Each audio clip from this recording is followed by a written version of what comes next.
Sige mga tao, alam nating lahat ng Trump Derangement Syndrome ay isang sakit na hindi magagamot.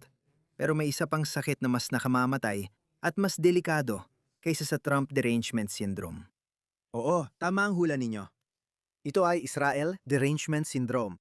Napakadelikado at agresibo nito na kahit ikaw ay isang malaking tagahanga o taga-suporta ni Trump.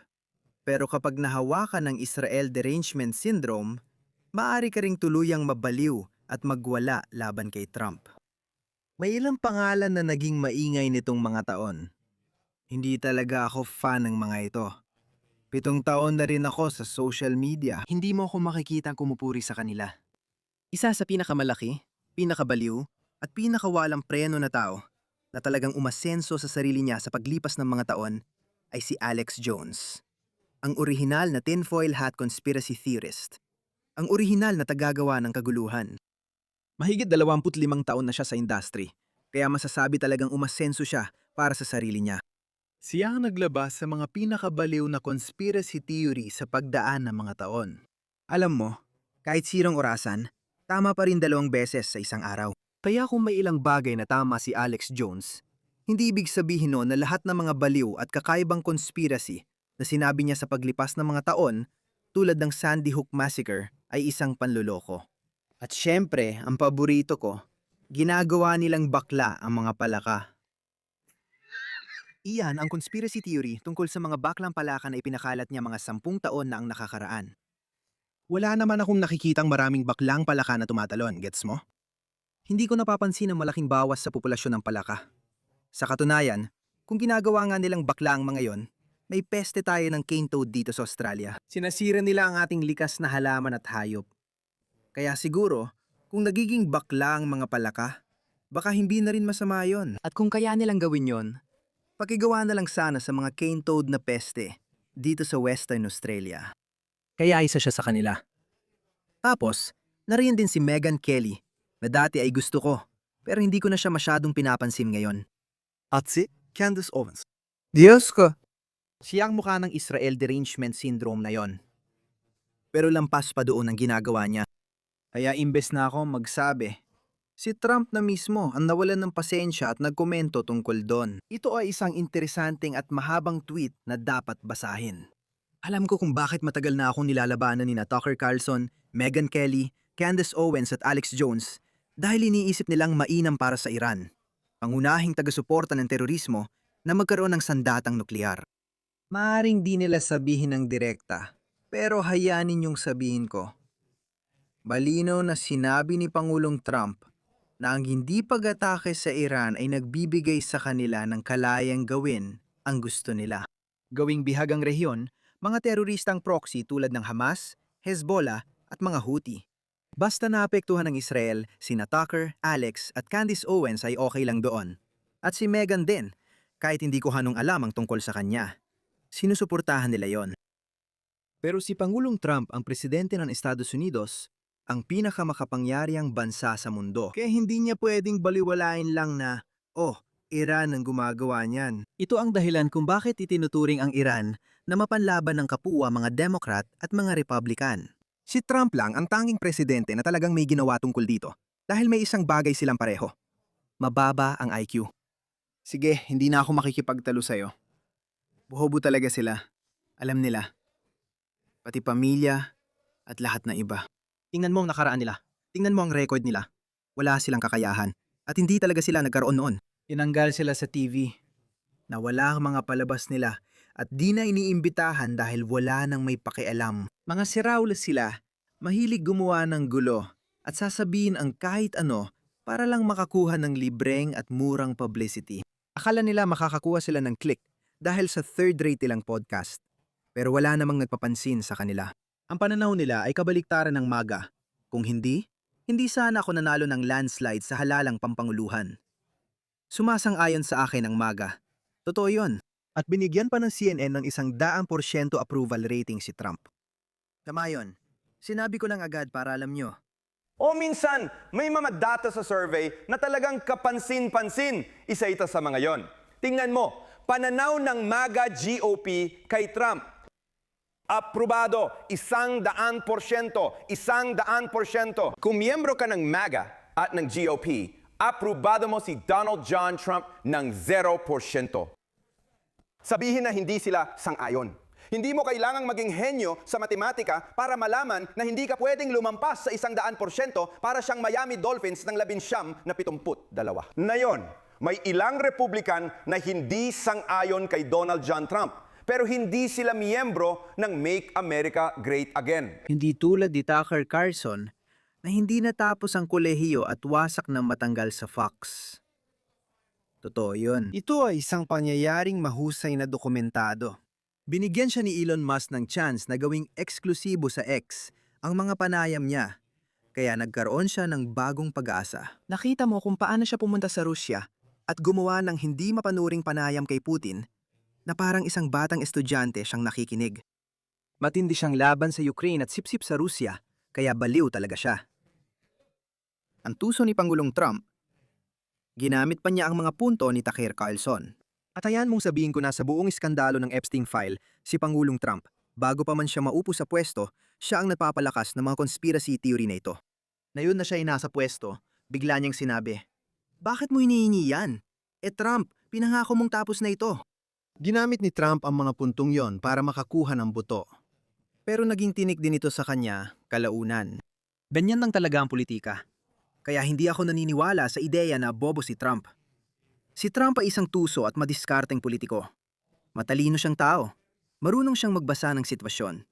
Marunong siyang magbasa ng tao. Itong mga tangan tulad ni Cenk Uygur, na laging mataas ang presyon, sinasabi niya si Trump ay tanga at bobo. Sinasabi mo na pwedeng maging tanga at bobo at manalo pa rin sa White House ng 2 beses.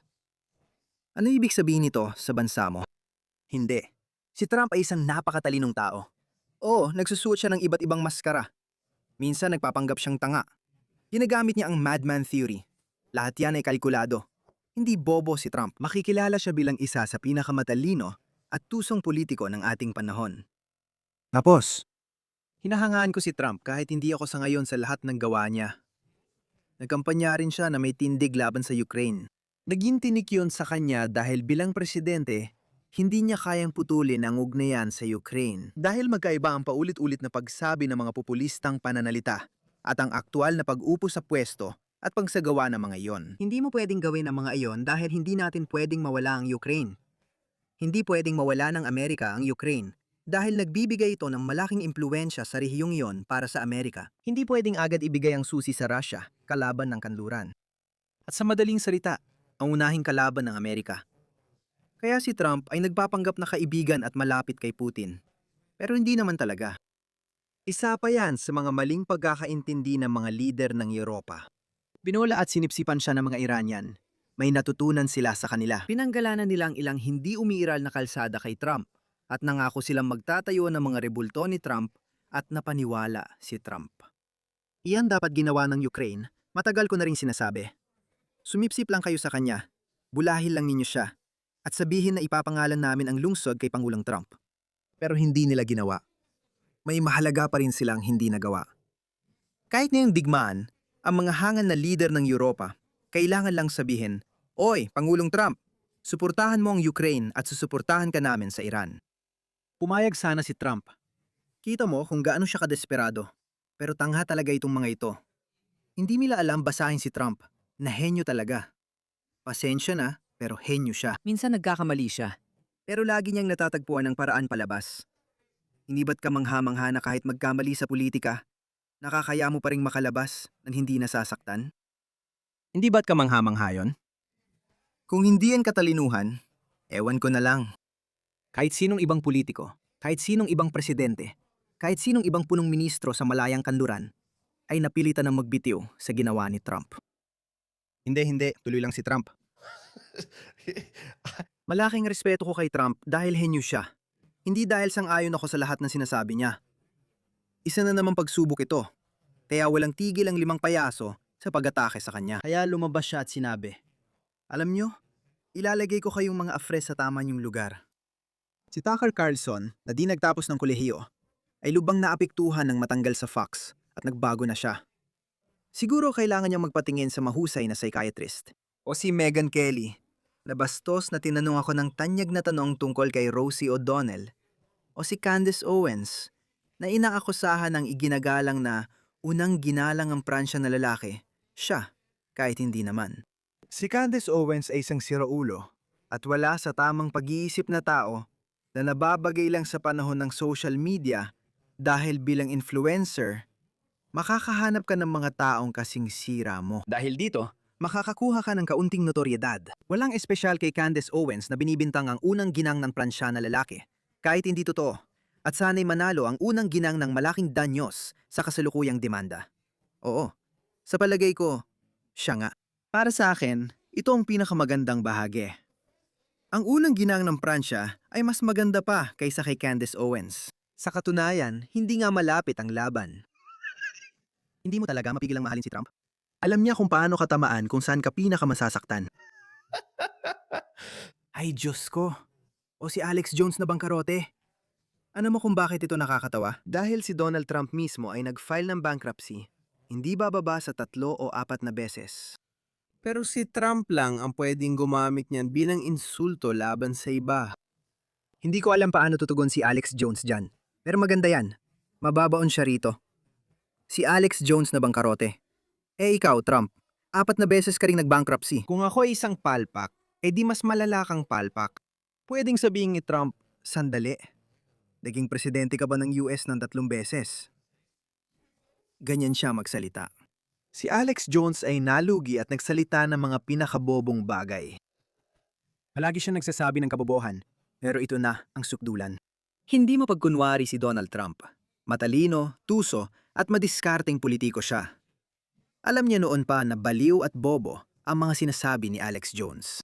Pero alam din niya na pwede niya itong gamitin para sa sarili niyang kapakinabangan at nagamit niya ito ng 2 beses. 2 beses ginamit ni Trump si Alex Jones, tapos itinapon siya dahil isa naman talaga siyang walang kwentang tae. Magaling, Pangulong Trump. Magaling. Hindi ko kayang gawin yon. Kung politiko ako, hindi ko rin kaya. Kaya hindi ako presidente. Walang halaga o saysay. Sige, kung huhusgahan mo ang isang tao dahil sa kanyang mga taktika, alam mo ba? Nakikipaglaban ka sa isang digmaang talo ka na.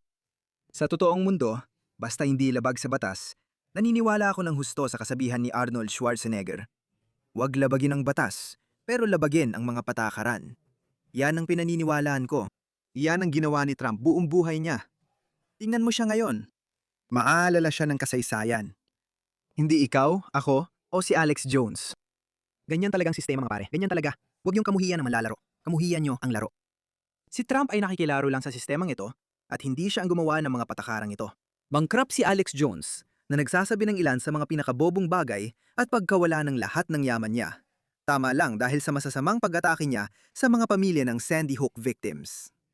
Isa pa, alam mo ba ang sinabi niya sa paglilitis na yon? Sinabi niya, "Oh, kapag humaharap ako sa kamera, gumaganap lang ako ng isang karakter. Hindi ko talaga ibig sabihin yon. Gumaganap lang ako ng isang karakter." Talaga? Dapat doon na natapos ang kanyang karera. Pero hindi. Kapag nagsasabi ka ng mga sobrang kakaibang bagay, palaging may mga tao na sasang-ayang sa'yo. At yan mismo ang nangyari kay Alex Jones. Sobrang walang basehang sinabing ang Sandy Hook Massacre ay isang panloloko lang. Ang mga tinatawag na eksperto nito ay mga talunan at palagi silang magiging talunan. Ngayon, pinupuri at binibigyan ng positibong coverage ng fake news na CNN, pumapalpak na New York Times, at iba pang radikal na kaliwang media ang mga ito sa unang pagkakataon na nagiging malaking insentibo para sa kanila. Kumontra lang kayo kay Trump dahil nalimutan na ng kaliwa ang lahat at todo kampi sila sa mga taong ito dahil sa galit nila kay Trump. Iyan ang epekto ng Trump derangement syndrome sa kaliwa at ganon din ang Israel derangement syndrome sa 4 na siraulong ito. May panglima rin, babanggitin lang ni Trump na yon. Hindi sila MAGA. Mga talunan lang sila na kumakapit sa MAGA bilang Pangulo. Pwede ko silang mapasama sa akin kahit kailan. Totoo naman. Pero kapag tumatawag sila at hindi ko sinasagot ang tawag nila, dahil sobrang abala ako sa mga usaping pandaigdig at pambansa, at ako ang presidente ng mundo, mga talunan kayo. Mahal ko si Brown. Alam niya kung paano kailugar. Paulit-ulit, nagiging masama sila tulad ni Marjorie Trader Brown. Pero hindi ko na ito iniintindi. Ang mahalaga sa akin ay gumawa ng tama para sa bansa. Ang MAGA ay tungkol sa panalo at lakas, hindi pagpapapahintulot sa Iran ng sandatang nuklear. Gustong-gusto ko yan. Sana hindi umatras si Pangulong Trump. Marami akong naririnig na baliw na sabi-sabi na si Pangulong Trump ay naghanap ng paraan para umatras. Umaasa talaga akong hindi siya susuko. May tiwala ako sa Israel dahil sila mismo magsasabi, Ginoong Pangulo, tapusin na natin ang trabaho. Ang UAE at Saudi Arabia ay parehong nagsasabing kailangan tapusin ang trabaho. Ang MAGA ay tungkol sa panalo, lakas at hindi pagpapapahintulot sa Iran ng sandatang nuklear. Layunin din itong gawing dakila muli ang Amerika, ngunit walang ideya ang mga taong ito kung paano ito gawin. Sila ay talunan. Alam ko na ang Estados Unidos ang pinakainit na bansa ngayon sa mundo. Salamat sa pansin, Pangulong Donald J. Trump. Kaya malinaw na napansin yon. At yung baliw na si Candace Owen, sinasabi niya, baka panahon na para ilagay si Lolo sa isang tahanan para sa mga nakatatanda. Honey, maganda ka na mag-file ng bankruptcy. Kasi siguradong talo ka sa kaso laban sa asawa ni Macron. Hindi ako fan ni Pangulong Macron, pero mali ang ginawa. Masama ang atake sa unang ginang ng Pransya. Kahit lalaki siya, na hindi naman, paano mo nalaman yon?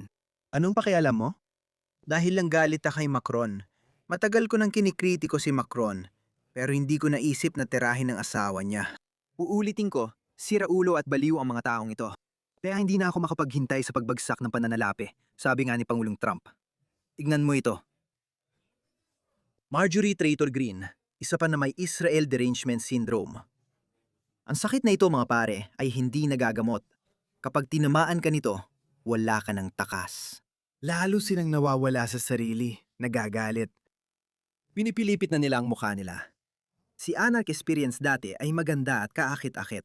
Nang magkaroon siya ng Israel Derangement Syndrome, nawala na siya. Wala na siya sa sarili. Si Junk Uyghur ang nagradical sa kanya.